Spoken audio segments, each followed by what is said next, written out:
We're back with the close-up coins game. Can you work out what these 6 commemorative coins are? They get harder as they go on, and again, it is Olympic week, so the first 5 commemoratives are all Olympic theme. The final one, though, is the kicker. It's the wild card. Can you work out what that is? And again, let's see who manages to get all 6 correct first. It's on a nice little loop, so you can double-check them as you put your answers in the comments. And again, don't just go copying everyone else. We've seen it in the past. Everybody getting it wrong. I promise you I haven't tricked you this time.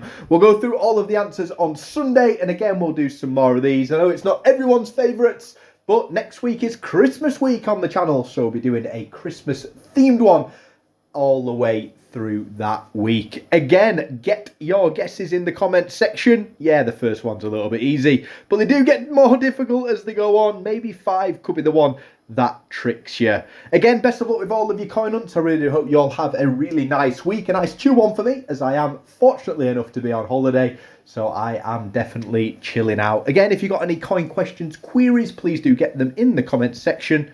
Stay safe, good luck, and as always, thanks for watching.